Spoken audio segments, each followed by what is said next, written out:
Welcome back to another episode of Walking Wisdom. And on this platform, we unpacked based on character analysis, focusing on Nollywood movies, everything Nollywood throughout the diaspora, looking at characters not only for ourselves, how we develop and level up in 2026, whether it's one-on-one or whether we desire more from our global leaders. And there's so much to unpack when it comes to global leadership where it's lacking. But what we do see in some areas, aka the Sahel region and some of the areas, we have some leaders speaking up and speaking out. But man or woman of faith, one should not be surprised. We are living in a time of Isaiah 5:20 that says, "Woe to he that called good evil and evil good," right? And everything is upside down. So whenever we feel things are questionable, if you're a man or woman of faith and understand what the scripture says, one should not be surprised. However, that does not exempt us from continuing to do the work, leveling up. Now that we know better, we desire to do better because we all have to give an account and we're called to work on our salvation through fear and trembling. Having said that, it is with great sorrow I come to you with a real life lesson when we consider um, the incident with professional boxer, British Nigerian Anthony Joshua. This young man is 36-year-old, and today we are very pleased that we can able to say that he is still alive. Unfortunately, this car crash in Nigeria took the lives of two of his support team. So I could only imagine in terms of the guilt as well as any other troubling feelings that he may be having.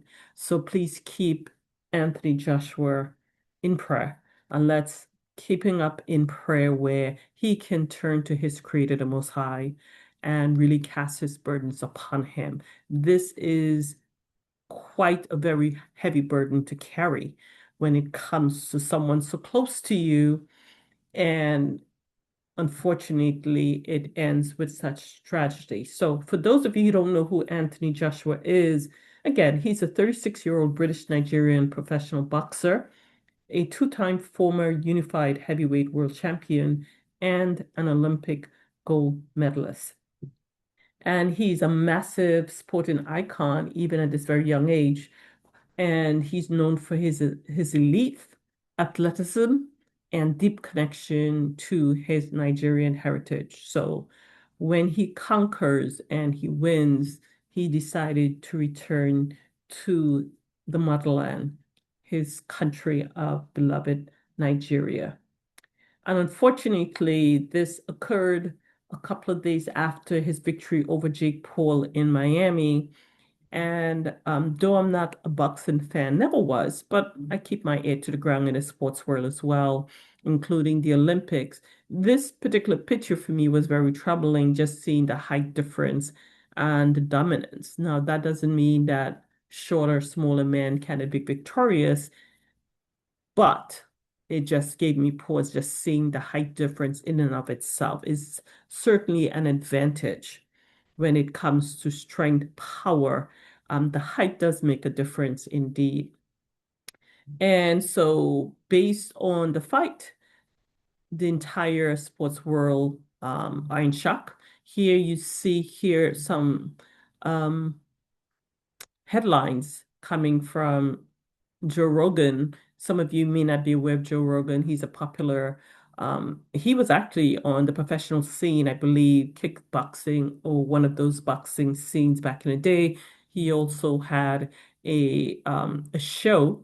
Um, and now he has one of the largest podcasts in maybe in the world, if not just in the US. And based on this, he's saying that Joe Rogan react to Jake Paul involvement in Anthony Joshua accident. So go ahead and take a look at those if you're not aware in terms of what's going on. And clearly, this is Jake Paul here to the left, had a broken jaw. And that's part of the risk when you're in boxing, right? That comes with it. But what's really streaming across the globe is the ill effects of the accident that took place at 11 a.m. local time. So it was during the day.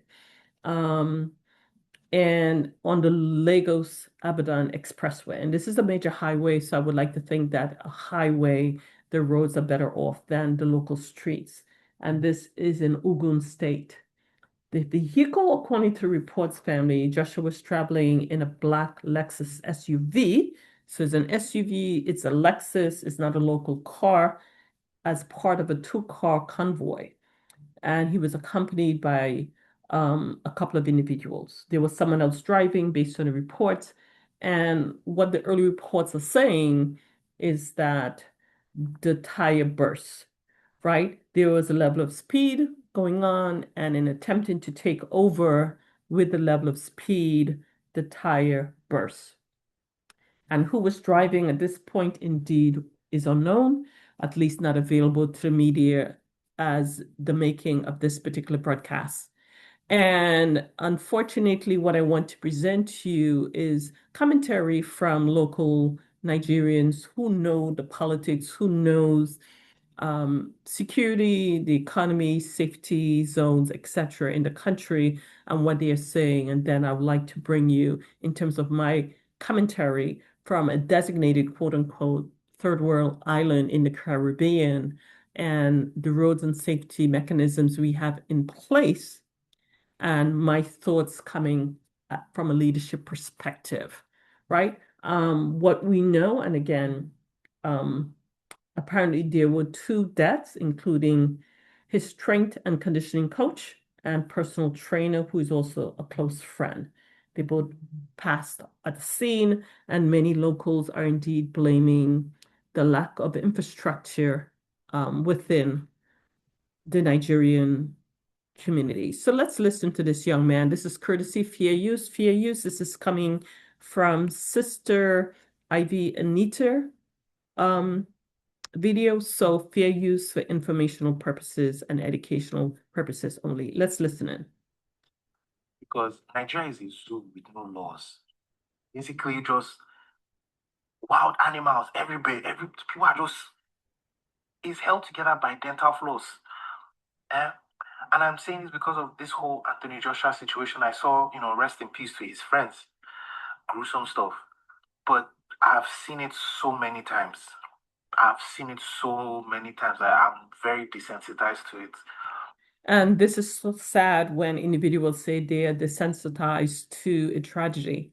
And his description, I mean, I think that's like the worst description I've heard, but very telling. He says that the system, the infrastructure system, is held together by dental floss. That is very weak indeed. And the description, it's like a zoo again. That's very disheartening indeed. Anyone listening to this description, any member of the diaspora is listening to the description, this should give you pause in terms of where you desire to relocate. And then we have to think about leadership, allowing this to go on for years. But before I give my additional 2 cents, let's hear about a young lady I definitely respect and her take on what happened. Again, fair use for educational purposes only. This is Sister Abigail Luke Mary indeed. Let's listen to her thoughts. Let's have a little chat about Anthony Joshua. Something happened recently. I bet you've gotten the information. It went out like wildfire. You saw the situation, you saw clips. A lot of information have gone out there, and I believe a lot of you have had the information that you want to get already. But I stumbled upon something that I felt like, why not we have some little deliberations about? Because I think I've been talking about something like this here over and over again.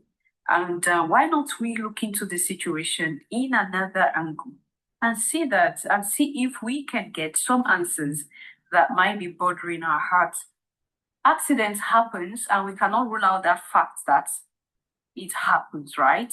According to some of the reports, it was due to overspeeding, okay? Overspeeding. That's why the driver was speeding so fast. And so, when you are on the wheel and the speed is so high, any little thing can cause a major accident. that is what those who are in charge of the road, what have you, had said, that that was the reason why there was the accident. And some people are like, Anthony Joshua sacrificed his friends for fame and power, and some were like, it was a target that he escaped because he came to Nigeria. So it was like, okay, Nigeria saved Anthony Joshua in the sense that since it is his birthplace, it is his ancestral region. What came in couldn't get him because of some protection within the environment. I think if you watch me on the other channel, we'll talk a little bit about spiritual. I keep telling you here that there are territorial spirits, and these spirits respect territory as well. There are times that there are things that want to happen to you, but because you are within a place where you're protected, that cannot happen with the force that it comes with. Family, and so that we don't get ding, for you to take a look at this particular sister, always had some edifying information bringing forth throughout the diaspora. I certainly recommend you take a look at her site as well and finish up this video. And then we want to consider just again the headlines that's coming based on what's going on, including Jake and Logan Paul arrested for allegedly scripting Anthony Joshua fight and scamming fans. And Anthony Joshua's first two words emerge after horror. So take a look at those. But I'm here to really speak about, from my perspective, and what I'm hearing from the locals. And these are boots on the ground. They know, and these are individuals who live this day in and day out. And we're looking at ineffective leadership and the intersection of poor infrastructure, inadequate emergency services, and road safety to begin with. Now, if the person was speeding, of course, that comes down to accountability. And if this deemed to be true, that driver should be held responsible. If certainly it was based on if it was based on an accident, because in terms of the tire burst, that goes beyond the control, but further investigation needs to be had in the event the tire was tampered with and whether the driver was aware of it or not. It could go so many different ways, but let's consider the politics of where we have young people just trying to get by day to day and having to live and work and operate in any system. And again, if it's considered third world, let's speak about the Caribbean and their roads. And some areas in the Caribbean where the tourists have to go, the roads are well paved, the highways well paved. It is known for accidents as well, but we do have ambulance that do show up. Timing is, of course, everything. We have it here in the West. If you live in the UK, Canada, Europe, in the good old United States, there are times when the roads are so heavy with traffic, it impedes on the turnaround time of the ambulance delivery individuals. So let's first get into the infrastructure deficits related to Africa, because it is a deadly foundation. That is, if this is true, and the locals are confirming, only about 30% of road networks in Africa are paved. And for most of the continent, the road is a shifting landscape of unlet gravel, deep ruts, a lot of potholes, and a lot of big stones that even if you have the best and the most robust vehicles, you can literally drive into a ditch, burst the tire, and of course, there goes an accident. So hence the reason, the speed situation. Most of the poor roads lead to rapid mechanical failure, of course, of that vehicle, which is what was stated in this case, whether true or not. And then you have the vulnerable, unsuspected road users, may not necessarily be the locals because they are aware, so they have a tendency to know how to navigate. But for the tourists or the new people driving and trying to give the continent and the different countries an opportunity, you have to still operate in wisdom indeed. So the African infrastructure is historically designed for vehicles, not people. Yet pedestrians and cyclists make up 43% of fatalities. And when it comes to cities like Addis Ababa or Nairobi, you often see pedestrians navigating highways with no sidewalks or zebra crossings to begin with. Having said that, family, we have to consider also lighting and visibility, but the timing of this accident, it was reported as AM. So I'm thinking there's light unless it was a poorly lit day. One of the things that came across me that as a healthcare executive, so that gave me pause was the ambulance crisis, which I was not aware of. And in any tragedy, any accident, there's a golden hour lost. And when it comes to trauma, it's the first 60 minutes after an accident, and that could determine life or death. So, in much of Africa, this window is consistently missed, unfortunately. The response time, the hospitals on wheels myth, something simple as being able to be wheeled away rather than someone driving this young man to the hospital. Again, I mean, at least he made it out alive. And there could be a spiritual aspect to it where Sister Abigail was getting into, but it's definitely food for thought when you think about it. And then you have the red zone and traffic indeed. I've heard another young person speak about that there was a truck just sitting there. And the question is why on a highway a truck is just idle sitting there, no cones, nothing showing that there's a truck sitting there. However, if you consider the speed and you're going the opposite direction, that really shouldn't be the case. But if we're talking about highway safety, of course, there's a challenge indeed. And then you have to consider the economic and social impact. And for me, overall, it still comes down to leadership, right? Um, Africa as a whole need more effective leaders. And you may think this is a tourist issue where someone came, didn't know the rules of the road, so I don't know again. We don't know who the driver was, but he was a local or someone international. Even if you were born there and you spend many years away, you're still not considered a local per se in terms of driving. There are nuances and rules of engagement when driving in an area you're not used to driving day in and day out. That requires a level of expertise if it's like the Wild Wild West. Again, it falls on the leadership. I recall seeing when we speak about AES and the Sahel region, one of the things that I know that Captain Ibrahim Traore purported is the fixing of the roads. There's no reason why in the 21st century, in 2025, most of Africa are on paved roads, highway or local. And again, that's by design. And why we know the effects of colonialism.